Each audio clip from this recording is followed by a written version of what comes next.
Halo guys, apa kabar kalian para pejuang nih? Semoga kalian dalam keadaan sehat walafiat. Di video kali ini kita akan membahas tentang jadwal pelaksanaan SKB CPNS Formasi tahun 2019. Tapi sebelum kita mulai videonya, ada baiknya kalian subscribe dulu channel kita agar kalian mendapatkan informasi terbaru dari seputar PNS. Agar kalian lebih fokus untuk subscribe, kita pause dulu videonya.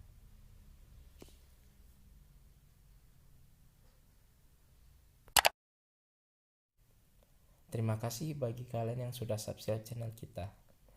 Baik, langsung saja di video kali ini ada surat Badan Kepegawaian Negara tanggal 27 Juli perihal jadwal pelaksanaan seleksi penerimaan CPNS Formasi tahun 2019 kepada pejabat pembina kepegawaian Kementerian Lembaga dan Instansi Daerah. Sebenarnya surat Badan Kepegawaian Negara ini ditujukan untuk untuk pejabat pembina kepegawaian instansi daerah maupun pusat. Namun surat Badan Kepegawaian Negara ini sudah berseliweran di media sosial. Kali ini kita akan membahas bersama mengenai isi surat tersebut. Di isi surat tersebut ada tabel yang berisi 10 poin. Jadi kita bahas bersama ya guys. Di poin yang pertama yaitu verifikasi data hasil SKD.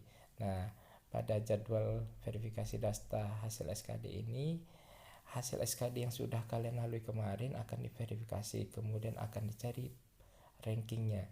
Jika rankingnya itu yang lulus passing grade-nya hanya satu, berarti satu orang lah yang akan mengikuti SKB. Sesuai Permenpan, yang mengikuti SKB adalah 3 kali formasi yang dibutuhkan. Jadi kalau ada 2 formasi yang dibutuhkan, maka 2 kali 3 sama dengan 6. Berarti peringkat 1 sampai dengan 6 lah yang berhak mengikuti SKB dan yang lulus passing grade. Jadi kalau yang lulus passing grade-nya hanya 3, yang dibutuhkan 3, maka hanya 3 lah yang ikut seleksi SKB. Kata orang itu sih otomatis lulus CPNS ya guys, tapi belum tentu juga karena masih ada tahap-tahap yang akan dilalui. Verifikasi data hasil SKD ini akan dilakukan pada 27 sampai 30 Juli. Kemudian pengumuman dan pendaftaran ulang. Nah, inilah yang disinilah kalian berperan guys. Jadi pengumuman itu dari tanggal 1 sampai dengan 7 Agustus.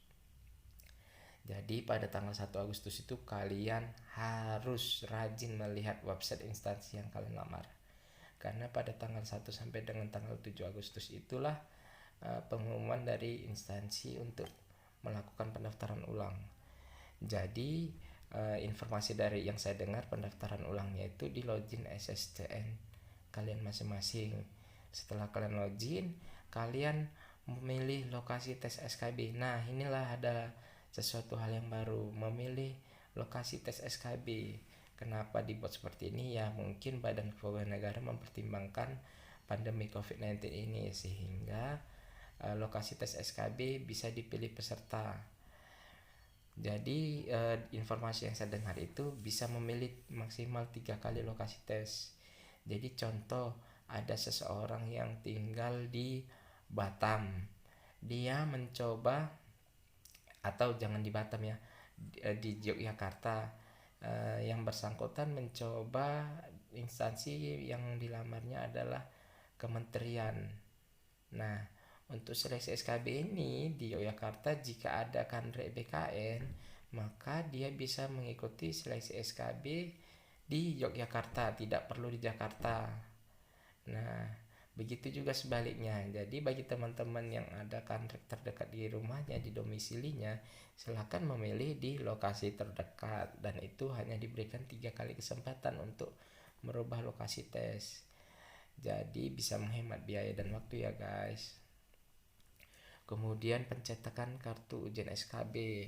Nah, 8 Agustus hanya diberikan 1 hari ya guys. Jangan sampai kalian ketinggalan, lupa. Kalau bisa pasang alarm untuk mengingatkan bahwa tanggal 8 Agustus adalah mencetak kartu ujian SKB.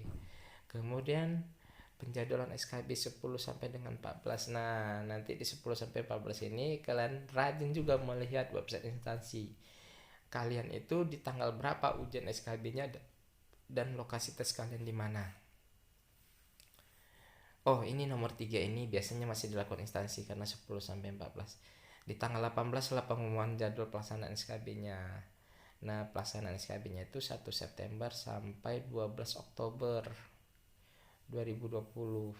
Kemudian tanggal 8 sampai 18 dan 19 sampai 23 itu pengolahan hasil dan integrasi hasil SKD dan SKB. Nah, pengumuman hasil seleksinya itu 30 Oktober 2020. Nah, kalian berdoa kepada Tuhan Yang Maha Esa, Allah Subhanahu wa taala, semoga di tanggal 30 Oktober itu nama kalian muncul sebagai peserta yang lulus CPNS. Amin amin ya robbal alamin. Karena dengar-dengar ada moratorium penerimaan CPNS ya guys, selama 2 tahun. Jadi ini harus digunakan sebaik-baiknya, belajar yang giat. Kemudian di tanggal 1 sampai 30 November 2020 yaitu usul penetapan NIM. Nah, di sini kalian akan mengurus pemberkasan NIM. Jadi perkiraan saya mungkin nanti TMT kalian menjadi CPNS itu di 1 Desember 2020 atau 1 Januari 2020. Semoga kalian berhasil ya guys. Oke, mungkin itu saja yang bisa saya sampaikan. Intinya ada di poin nomor 2, pendaftaran ulang SKB. Jadi di pendaftaran ulang SKB ini kalian memilih lokasi tes SKB. Kalian bisa memilih lokasi tes SKB sesuai dengan domisili kalian. Itu sih yang saya dengar dan hasil dari slide-slide dari media sosial yang berseliweran belakangan hari ini. Ya, mudah-mudahan saja itu benar-benar terjadi karena bisa menghemat waktu, biaya, dan bisa mengurangi penularan COVID-19. Oke, mungkin itu saja. Terima kasih bagi kalian yang sudah subscribe dan menonton video saya. Tunggu video kita selanjutnya ya.